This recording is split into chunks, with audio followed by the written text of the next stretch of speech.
Welcome to the Dear NICU Mama podcast. Our mission is to connect the past and the present NICU mom by bringing them out of isolation and into a sisterhood of women who can stand alongside each other as we heal and grow both in and out of the NICU. Our hope is that through interviews with trauma-informed medical and maternal mental health experts and vulnerable stories from NICU mamas themselves, that you would feel connected to the Dear NICU Mama sisterhood around the world.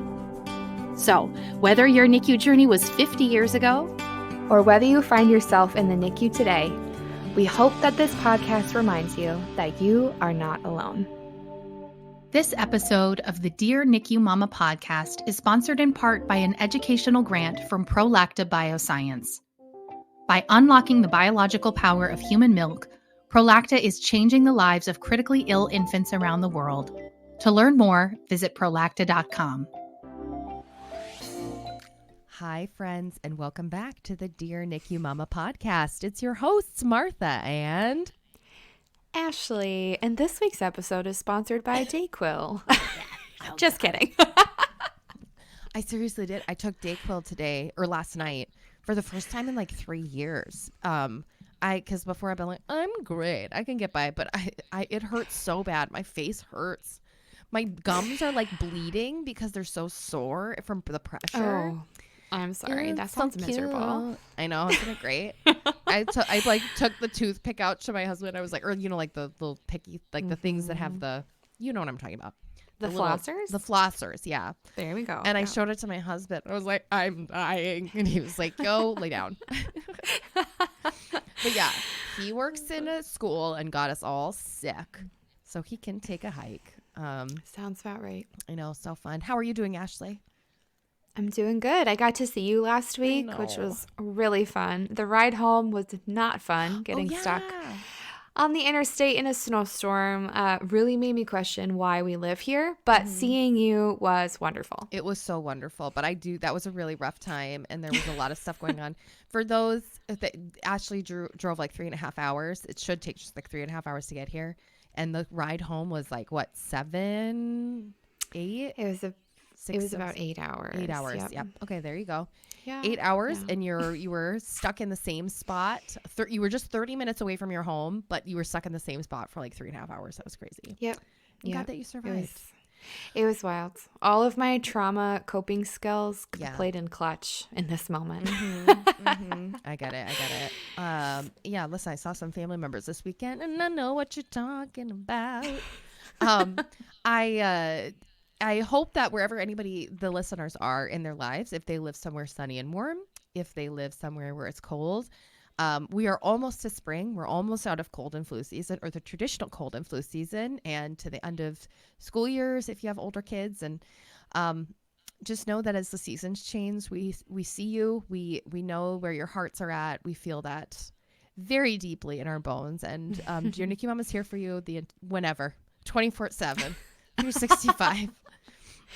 Even on leap years. Today is a wonderful day. I actually feel really lovely and at ease. Like, if I was sick and we were going to maybe meet with another wonderful person, I might be a little more anxious. But this person today puts me at great ease because they're so wonderful and skilled and wise. So we have today coming back as a return guest, Frankie from Miracle Moon, Dr. Harrison. Welcome back. We're so glad that you're here. Thank you. Thank you for having me back. I was very excited to come back. So yeah, lovely to talk to you. Yeah. We're so excited. And for those that are just tuning into this week's episode, if you haven't been listening for season 6, we've kind of had this theme of growing our families after NICU, but we wanted to kind of throw in a little bit of a back to the basics of motherhood episode. And we couldn't think of a better guest than Dr. Frankie to talk about this, because the whole concept of maternal mental health can feel incredibly overwhelming. But we know that when you become a mom, a lot of things change, right? Not only hormonally, but emotionally. Add on birth trauma and a NICU stay, and that increases tenfold. And in the day and age of social media, we see a lot of information of what is and what isn't, but A, we don't always know if it's reliable, and B, it can feel really overwhelming to try and like figure out really what you're processing and what you're going through. And so while we are advocates and promoters of maternal mental health therapy and finding that provider for yourself, we also wanted just to provide some basics of what maternal mental health is. And so, Dr. Frankie, thank you so much for being here. You are so lovely, and we're so excited to dive into this. And I know selfishly, I'm excited for a recap of all of this too. So this is going to be great. Yeah, well, fingers crossed. I'm hoping that I can answer as many questions as possible. I guess I said at the beginning, like, I'm UK based, so you guys are going to have to impart your US What? knowledge. No. So Yeah, we will do our best. That was a joke because you got a delightful accent and we've got the crazy American accents with congestion on top. But and definitely go back and listen to Dr. Harrison's her previous episode with us, because she really dives deep into some of her background and the practice and the founding of Miracle Moon, which is great and a really reliable, trustworthy source of support. We highly encourage you to go follow her on socials and check everything out. But maybe a good place to start is share a little bit about your practice, your NICU story again. Remind the audience about who you are. yeah. And also what your skin routine is, because you look really glowy for No, bedtime. honestly, it is a ring light. It is not. It is not the one. I don't have The red light is working. It's working. Yeah, girl, it's working. Just ring light, and very, very tired from a day of clients. So. But yeah, so You cannot tell. So I am a clinical psychologist. So I, was practicing as a clinical psychologist, and I was actually working in an inpatient unit for people with dementia.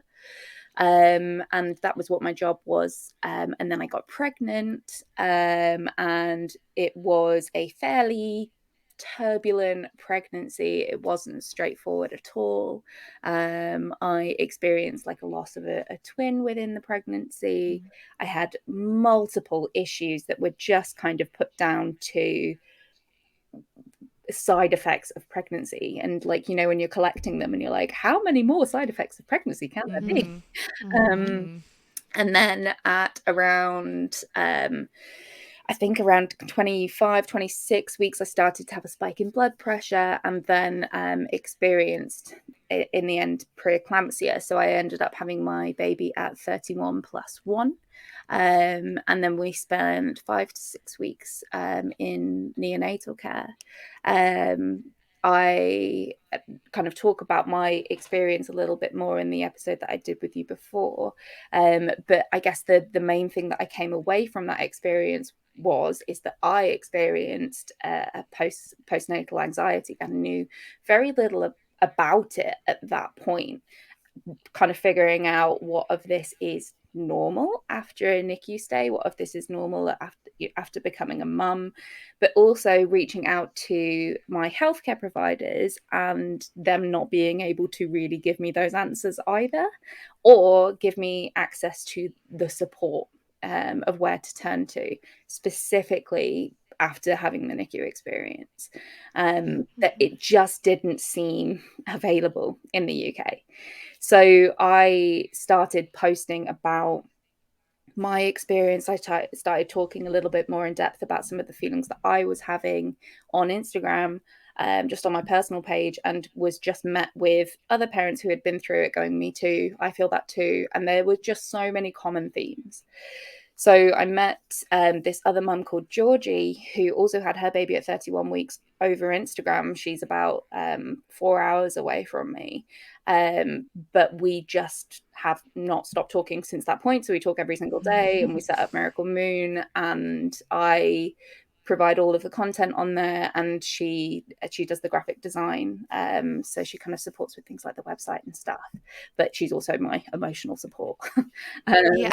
But she's Feel that. Yeah, she's just one of those people that you can just talk to every day, and it just kind of run by how you're feeling. So we kind of set this up together, and it's just grown. So we've kind of been doing Miracle Moon for about 3 years now. I now have retrained, so I now specialize in EMDR. So doing the trauma therapy, the eye movement therapy, and work just with families who have been through neonatal care, and mostly kind of managing them post postnatally. But we're keen to do things, and I have done things with like antenatal providers and working with staff. We are doing things like courses and webinars and groups, and I do one-to-one therapy and developing tons of resources for people. So we're just trying to get it out there as much as possible, because the support for people post NICU in the UK is really limited. So that's what our aim is, trying to kind of get the word out there, advocate, and and change some stuff, I hope. Yeah, That's so cool. absolutely. At the end, your website is such a great place to start for resources. There is so much there. It's really cool to see how you grow and continue to grow. And then also, Ashley and I talk about this all the time. Social media is a really hard place to be as a postpartum mom, a NICU parent, because there's a lot digesting that is triggering and upsetting to us. Either, we see friends and family who are hitting milestones or having experiences that we wish that we could have had that are painful to us. Or sometimes we see things and it's, it's triggering in the other sense. We're seeing horrible tragedies happen to people or other medical circumstances. So it can be overwhelming. And I think that you strike a really wonderful balance of being real and true and vulnerable, but also being safe. So we're really thankful for you to be doing that with your community, because I know it's valuable to me. I know it's valuable to Ashley. We talk about that all the time. Social media is a weird beast. It is. Yeah. For sure. Yeah. And I know that we spoke about that in the previous episode about how to kind of Yes. just be aware of your own mental health within social media, because it can have such an influence, can't it? Even like Right. the kind of general kind of parenting accounts and Yeah. stuff Yeah, like that's that, so just true. noticing how that makes you feel when you're looking at that is super Yeah. Yeah. important. Yeah. Well, and maybe a good question to start with then, that I think really ties in well to your personal experience of a provider and as a NICU mom, is talking a little bit about the difference between like maybe seeing a traditional psychiatrist or therapist and somebody who specializes in maternal mental health. One feedback we get a lot in some of our support groups is like, I saw a therapist, they looked at me like I was crazy, they didn't understand what I was talking about, and they ultimately leave that appointment feeling really hurt. Yeah. And then they're able to connect with a maternal mental health specialist and go, oh, okay, that's what I needed. So, would you be able to just kind of define the differences between those two types of providers or services? I guess it's the difference in kind of training and awareness, I guess. So in recognizing and treating the symptoms of depression and anxiety and how they may present differently to your kind of usual depression and Yeah. anxiety. So being able to recognize, hey, is this birth trauma? Is there an element of PTSD here? Knowing that that can come from birth trauma. I think even for us in the UK, it's still fairly new in terms of talking about this. So I don't think that people go down that route. And I know my healthcare providers haven't gone down that route of kind of assessing for things like PTSD or birth trauma, even though, going through a neonatal experience. So I just don't think that there are a lot of people who are trained or clued up. So people who work in maternity services should be more kind of trained and clued up. If you think about like depression and you think about the kind of screening measures that they use, a lot of the questions that they talk about are standard motherhood, right? So it talks about things like concentration or difficulty with sleeping or can't sit still, and if you have a baby or a toddler, like those things are going to happen, right? So Yeah. being able to differentiate it and think about like bonding, thinking about like the things like intrusive thoughts, and not making people feel like shameful for feeling those kind of thoughts is super important, and being able to normalize it. Yeah. So there's that one part of it, but also then thinking about the fact that perinatal or postpartum support should have access to multidisciplinary perinatal community services who would be able to easily refer to like mother Yeah. and baby units if you needed them, or psychiatrists or other doctors, link with other health visitors, and then support for your child if you needed it as well. So Yeah. it's, yeah, and it's just kind of thinking about that difference between normal motherhood behavior and what maybe needs a little bit more support. Yeah. And also then an element of that is creating as few barriers as possible to get to that Mm, point as too, right? Because it's one thing to say, let's see, let's find a provider that works for you or specializes in trauma or specializes in maternal mental health or something like that. And then it's finding one that understands the NICU lens or the yeah. special needs lens or the disability lens. And on top of that, it's really that full holistic approach. And obviously, this, we're in two really different healthcare systems, but Yeah. neither is perfect. Mm-hmm. And being able to you really have to be at a place to advocate for yourself right now to get to those things.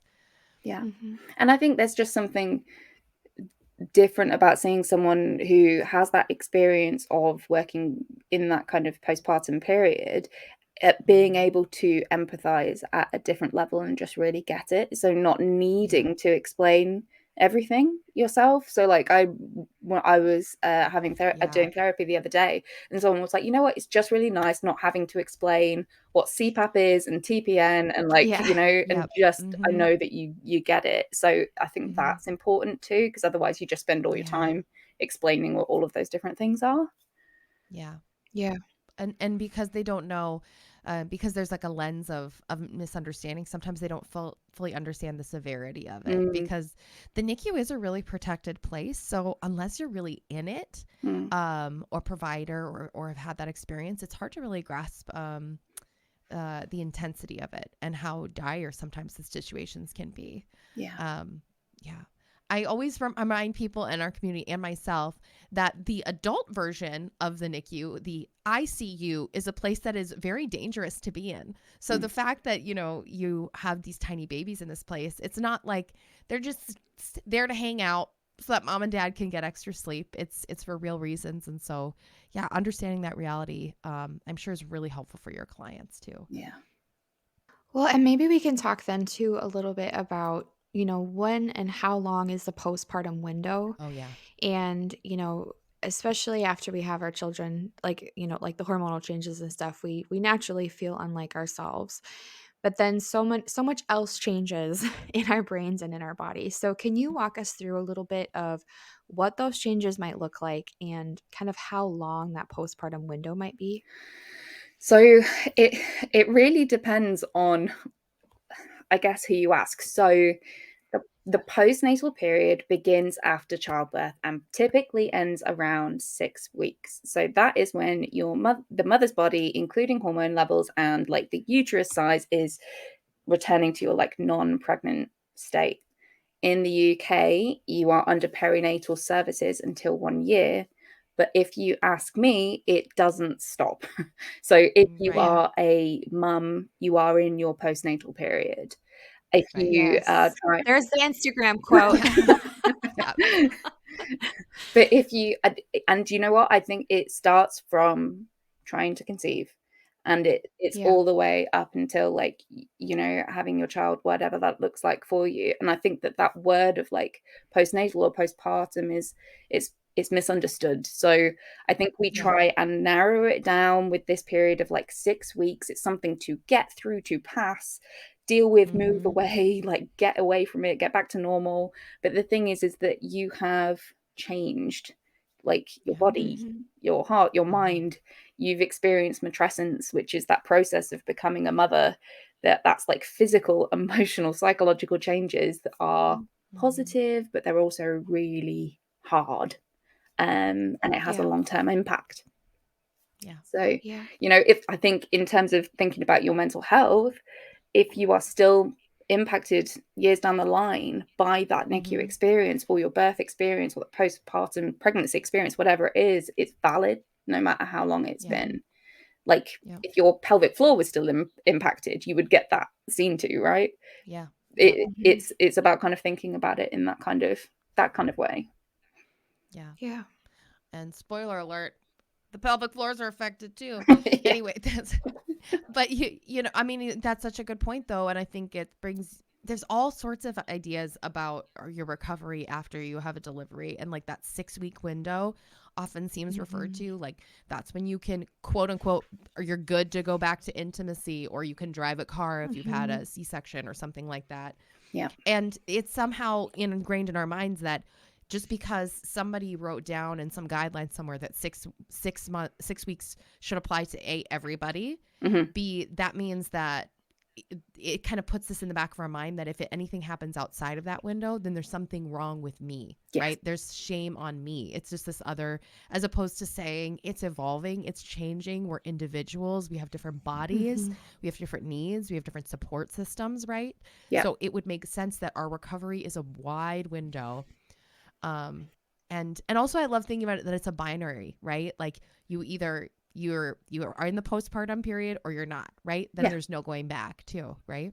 Yeah. And if you think about like the actual changes that happen, like physical, actual neurological changes that happen to us, like they talk about like a reduction in gray matter. So, you know, our brain isn't shrinking, but it is kind of reducing. But what it is doing is it's pruning. So that it sounds bad, but what it means is that our brains are getting more efficient. They're prioritizing the Mm-hmm. skills that we need to become a mum, which allows us to form greater attachments to our children, interpret like newborns' body language, cries, detect threats, protect babies more, ourselves more, create deeper, stronger bonds with people, and those Mm-hmm. changes remain. They Cool. don't go back after the six weeks. Right. Um, Yeah. but it's also thinking about the fact that sleep deprivation has an impact on us. Mm-hmm. Trauma has an impact on us and on our brain. The Yep. mental load has an impact on us and on our brain, our hormones. You know, Mm-hmm. it's so much that goes on for us postpartum. Yeah. Well, and you mentioned how the NICU kind of follows us a little bit. And I think that's so true for so many moms who have medically complex kiddos, Mm, or just a NICU grad who has, like, those follow up appointments to make sure that baby is growing and mm, different things. But when you're kind of returning back to that medical environment over and over and over again, it's like we're kind of reintroducing ourselves to that traumatic experience over and over again. And for many of us, they don't graduate out of that until they're like, out of early intervention, and then it, revamps when you're back in school and you're looking at EIPs and all of that stuff. So Mm. I think, like you said, not only those physical changes, but just like the lifestyle changes that happen with having a more medically complex kid, too. yeah, and you are then just in that survival mode bit for the majority of the time, Yeah. aren't you? And just having to, firefight with illness after illness or appointments and Yes. Yep. completely flip your life upside down from, before kids. Yeah, for sure. Well, can we talk then a little bit about, some of the more common definitions we hear of postpartum maternal mental health would be things like baby Mm. blues. So, can we talk about what baby blues are and, what other types of mental health shifts a new mom might experience in that postpartum period? Yeah. So baby blues are something that is normal to experience after birth. It's where you are sad, fearful, maybe crying more, maybe have, doubts about your ability to become a parent. It kind of and there isn't a huge amount of research around like baby blues and NICU, but this should, for the majority of people, kind of clear around 2 weeks after having a baby. If you have got your baby in NICU, I think potentially not. Um, but then, postpartum postnatal depression is different. So it's normally the length of time that it lasts. And it might not be that it is apparent straight away. It might be something that gets worse over time. Um, Mm, in terms of kind of quantifying the length of time, that's really difficult. And it's kind of thinking about your normal and what's going on for you. And the criteria is changing. So I wouldn't pay too much attention of whether you like fit that box as much. But I would ask yourself, like, Are you living life like how you want to? Are you distressed? Yeah. Are you finding this hard? And would it benefit you to talk to someone or make some changes Yeah. or think about, how you're thinking, how you're feeling, and all of that? So you can kind of go down the route of, do I tick the box for all of these criteria? Or you can just kind of ask yourself that Mm-hmm. question. Um, Yeah. and that's the way that I go down that route with people. I tend not to kind of go, this is what you've got this as a diagnosis, because it changes. Like, Yeah. it's a Yeah. diagnostic criteria that changes every couple of Yeah. years. It's, how are Right. you in this? Yeah. Yeah. That's so wise, because I particularly for the three of us sitting here in our community, you're looking at a layering of quite a lot of things. Yeah. Obviously, if you have a set of mental health conditions walking into pregnancy, right? Hmm. Or if you've been through fertility, there's trauma, Yeah. there's regular hormonal changes, there's family history, all these things layered onto each other. Hmm. Ashley and I text each other all the time. We're like, am I feeling this way because I'm anxious? Am I feeling this way because there's the burden of being a parent to young kids, which is just distinctly hard in Yeah. the modern age. Is it because of my traumatic experience of this?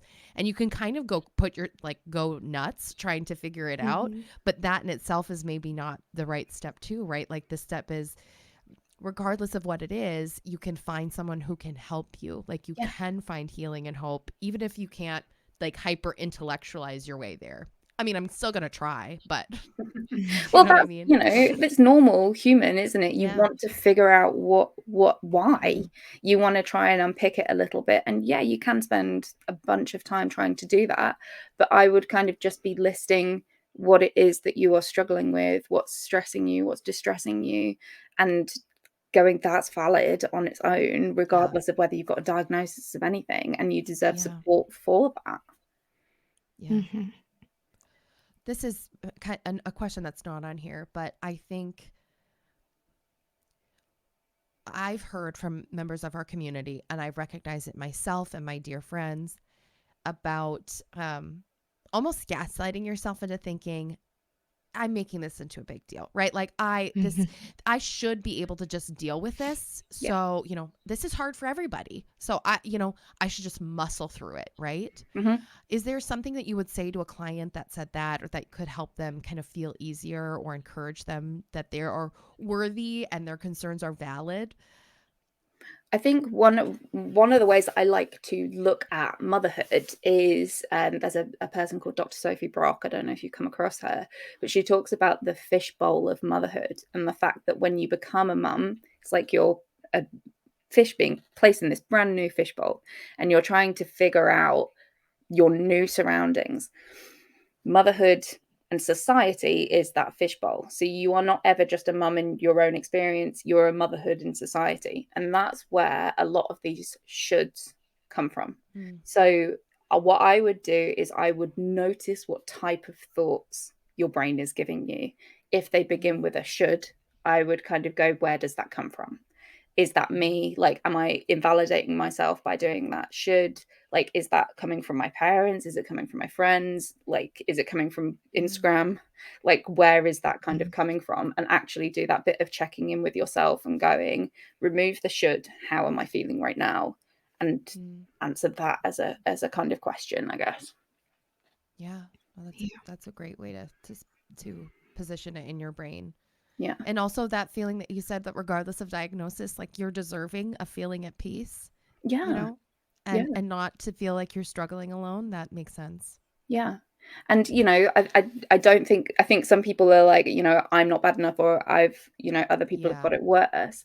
And I think especially if you are in a NICU community, you see that, and you do see other Mm-hmm. people who, have it worse, quote unquote, like, or there is natural comparison there. Like, we are social beings that compare, like that is just what we do. But it's about kind of reining it back in, checking in with yourself, like, is that comparison helping you right now, or is it more helpful to kind of just go, okay, so what do I need right now? What do I Hmm. need some support right now, regardless of the fact that someone else is struggling. I need that support. Like, if someone else's leg is broken more than your leg, You Right. know, like you don't kind of go, oh, I'm not going to get support for my broken leg. Mm. Right, right.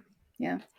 And I think we did something similar on your previous episode, which we will make sure to link in the show notes as well. But I always like to kind of put our providers, our specialists on the spot of kind of doing like an example of how we can, in that moment of those shoulds Mm-hmm. and I should be over it, I should be done, like kind of just a practical way to speak to ourselves. So would you be willing to just kind of like, let's say that a mom is constantly feeling like the I should be over this by now.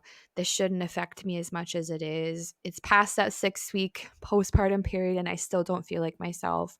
What are some gentle ways that in those moments where she just feels incredibly defeated, what are some things that she can say to herself to get her through to the next moment? Okay. So what I would do is maybe start by writing it down. So get the thoughts out of your head and onto paper, because then it means that you can kind of notice them, recognize them, and get them out of your brain. So I'd write it all down onto paper, and then I would go, okay, I notice that these are thoughts. I'm going to validate these thoughts. These thoughts are valid. And then it's thinking about what it is that you need to do with those thoughts. So can you go down the route of kind of going, if there's stuff that you need to do with those thoughts, can you move out of like worrying or beating yourself up and move into problem solving with it? So remove the should from that and just think about like what it is that you need in that situation. Move into problem solving with it. Is there something that I can do about this kind of practically? Can I do it now? If I can do it now, do it now. If I can't do something, if it's a hypothetical situation, then it's about trying to figure out how to let it go. I Mm, think also it's really important in those situations when those shoulds come up, when those kind of toxic positivity, like self statements or gaslighting statements come up, it's really important to just check in with yourself and think, how would I talk to somebody that I loved in this situation? Like if mhm, my daughter was coming to me and saying this, how would I be responding to her in this situation? What is it that mhm. I would want her to know? And usually that's how we kind of access our compassionate voice, is by kind of by noticing that. So I would kind Yeah. of, a couple of approaches, do a little bit of problem solving, notice and name the thought, write it down, get it out of your head, and then kind of compassionate view of it. Yeah. Mm, I love that.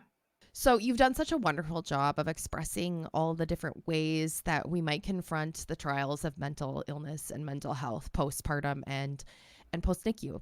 Um, well, this is the question: is there such a thing as a quote unquote normal postpartum period?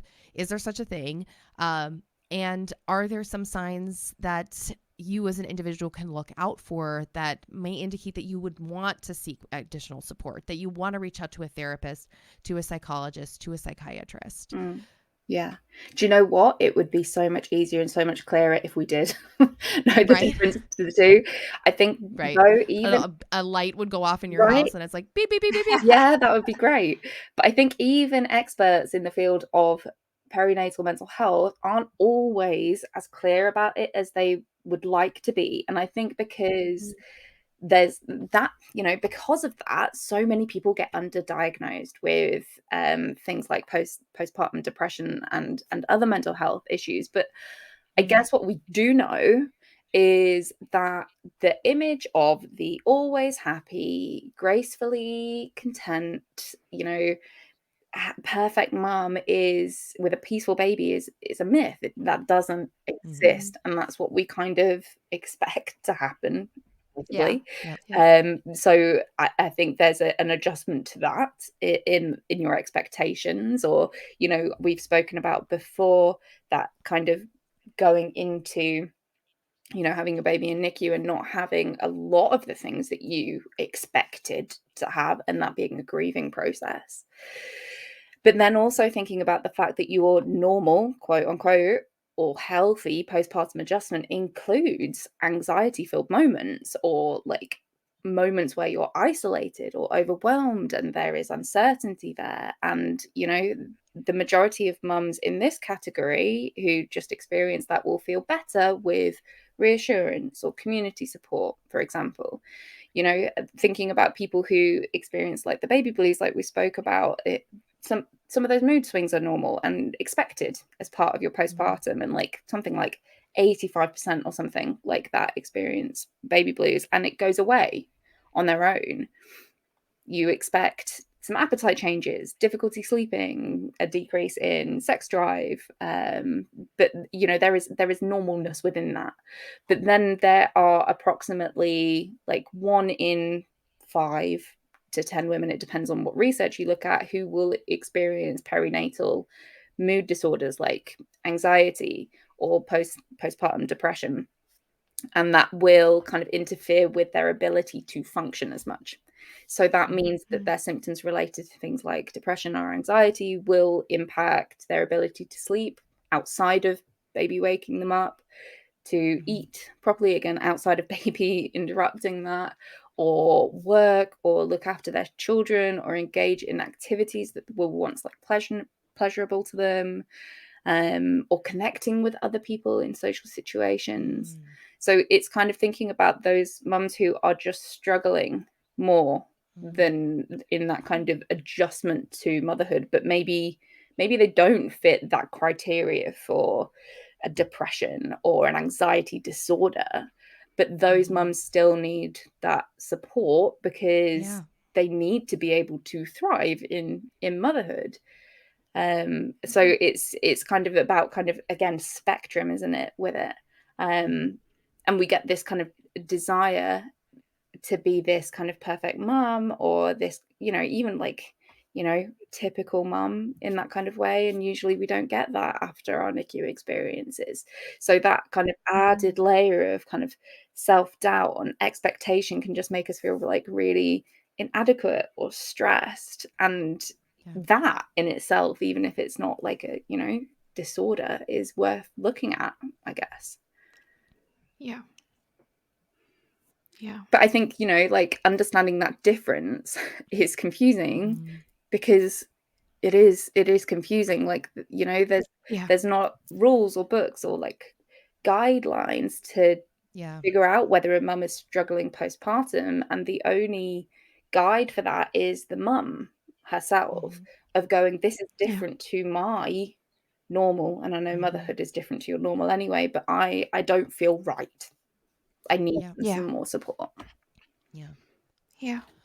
I think there are some countries that are doing more work in this area than others, because probably, is it a bad idea if universally all people who have delivered babies, right, within like a 6-week window, talk with somebody? You know what I mean? Have that conversation. Because like you said, regardless of all the other factors we experience, the NICU and the trauma, how hard all those things are, it is just a huge identity shift. It's like a massive identity shift. It changes every part of you.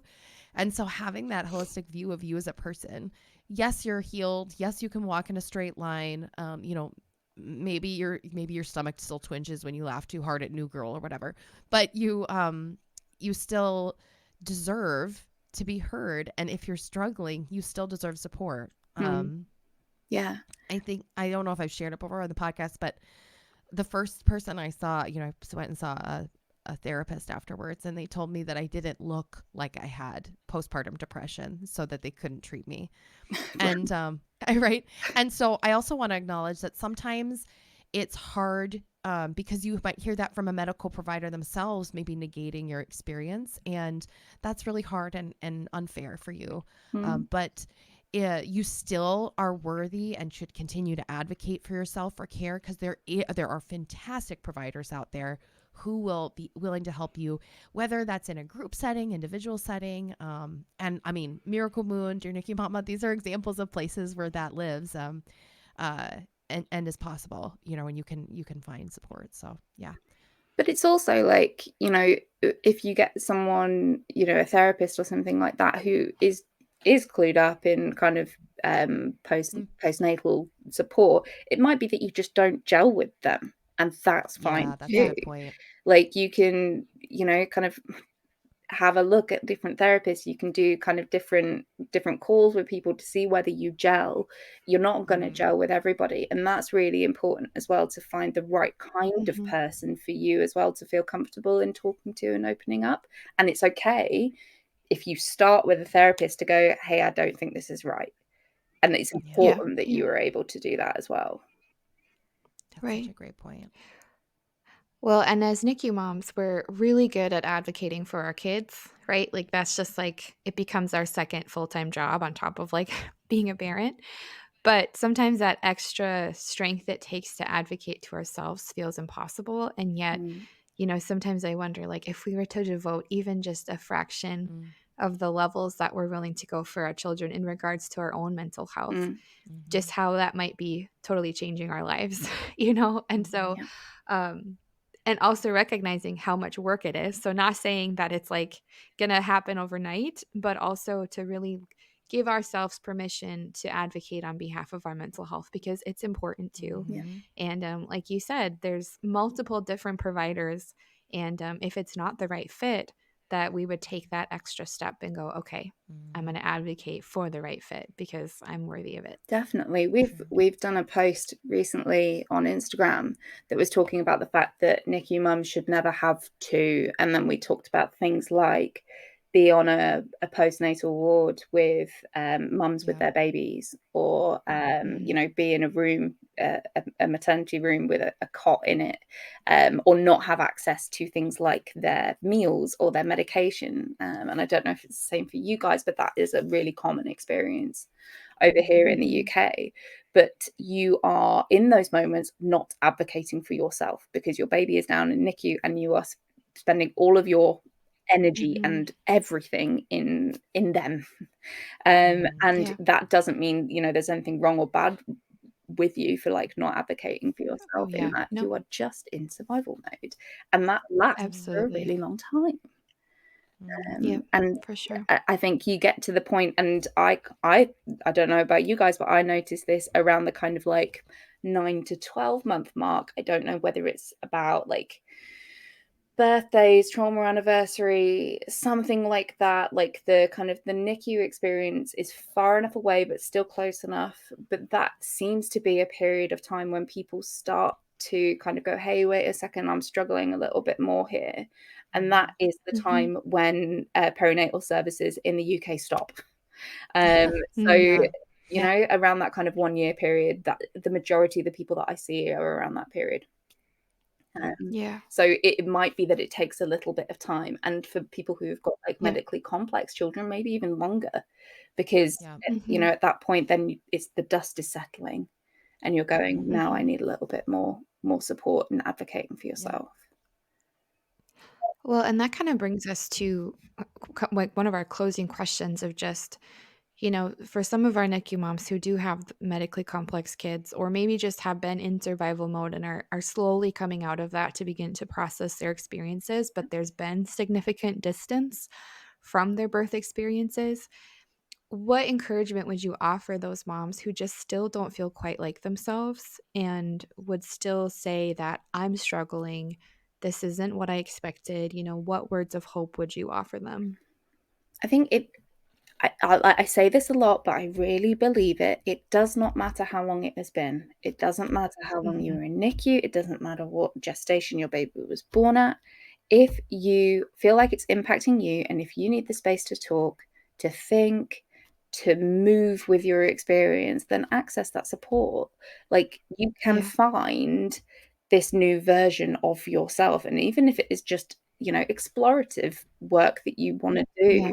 in kind of going, I've been through this massive shift and massive change. Like you don't have to have postpartum depression or anxiety, but it's about discovering all those parts of you that now exist and moving towards what feels right for you in this new life that you have now, what you value, what's Yeah. important for you. And I think about identity as a bit of a like soundboard, and it's thinking about like all the different parts of you, what's kind of louder, what are you bringing up, what do you need to bring up, what do you want to bring up more, and just kind of getting that balance. And it's ever changing, but it's kind of figuring Yeah. out Yeah. what that is for yourself and paying that a bit of attention to. Yeah. Well, and a common theme I'm sensing throughout this episode is just that your experience is valid. Yeah, And so, our hope for all of our moms listening today is that this episode would be that affirmation that what you've went through is significant and how you're feeling today is valid, and you are worthy of the care that you need to get through this next moment. Mhm. And so, kind of as a closing thought, Frankie, what word of hope would you offer to maybe moms who are like freshly in the NICU, just had their babies, are really, really close to that, traditional postpartum window? I think the NICU can make you feel like you can't trust your gut. It's quite difficult, I think, when you've been through the NICU to kind of go like, what is my gut feeling in this? But I think if you're able to, you know, really, really think about it, pay attention to yourself, talk to people that you love about it, and kind of really like focus on what it is that you are kind of feeling and noticing, it is okay to kind of access that support. It is absolutely Mm. okay to access that support. I think there is a lot of judgment there. You feel like you should be, out of NICU and over it as soon as it's done, but know that that is not the case for so many people. Yeah. So Mhm. if you Yeah. find yourself that you're feeling okay, wonderful. If you find that you're struggling and you need to talk about it and you need some extra support, that is absolutely okay. Like, my page and your page wouldn't exist if people just got out the NICU and were completely okay. Yeah. Right, So right. Yeah, it's about kind of just normalizing that message of it is okay if it's still yeah, impacting you. You deserve that support, no Mm. matter yeah, whether that is months after, years after, whenever it is. Yeah. yeah. Well, you are such a wealth of knowledge, Frankie. I wonder if you can share with us one, um, what's because you kind of alluded to this. Sometimes in the UK, that support ends right when you might start needing it as a NICU parent in the postnatal period. What would you recommend for your UK community for pursuing support after, and how can they leverage Miracle Moon to kind of help fill that in too? Yeah. So in the UK, you have access to NHS depending on, where you're living. You should have access to perinatal support, and you should have access to cognitive behavioural services, which are non-specialised support. But that should be available. There should be different charities in your area who are able to support you, without you having to pay for it. But then there is a whole wealth of people privately as well that you can access. And you can do that through the Psychology Today website, or like we've got a resource on our website where I've got a list of different people. If you don't want to talk to me, there's a whole list of different people that I've got on there, that support other people. But in terms of if you wanted to access me, then I do things like the one-to-one stuff and the EMDR. And then the things that I'm trying to do for kind of worldwide stuff is the kind of courses that we're doing. So for example, at the moment we've got a free webinar on Oh our yeah, I website saw on that. identity. Mm-hmm. So on kind of finding your identity after NICU, and that's there. We're going to be doing things like courses on birthdays and health anxiety, and hopefully that can That's just touch phenomenal. as many different people as possible who need that extra support. I love that. Cannot encourage anyone enough to follow you on social media and to Mhm. go check out the website because there's a lot there, including a cute shop. Yeah. Because you never know when you need to do some stress shopping too. Oh man. Yeah. And again, for folks in the States too, if you're on the hunt for a provider, Psychology Today, like Dr. Harrison mentioned, great resource. Also, Postpartum Support International. We always preach them in North America, or if you're looking for a provider who's certified in perinatal mood and anxiety disorders, commonly known as PMADS. Yes. Well, Dr. Frankie, thank you so much for being here. We will make sure to link all of your services and ways that moms can connect with you in the show notes. But to all of our sisters listening today, like we mentioned earlier, we hope that you feel validated and seen throughout this episode. Sometimes, speaking from personal experience too, when you get kind of a refresh of all of this information, a lot of things make sense. You're like, oh, okay, so I'm not making this up, or that is significant in my life. And so I hope that you feel the same way. And truly take advantage of these resources. They exist to support you, because you are worthy of it and you are so very loved exactly where you are today. So thank you for being in this space with us. We'll be back next week with another episode. But Dr. Frankie, thank you again for being here today. Thank you. Thank you so much for listening to this week's episode of the Dear NICU Mama podcast. If you loved this episode, we'd be so grateful for a review on any of the podcast platforms. And we'd love to continue connecting with you via our social media pages or a private Facebook group. And ultimately, NICU Mama, welcome to the sisterhood.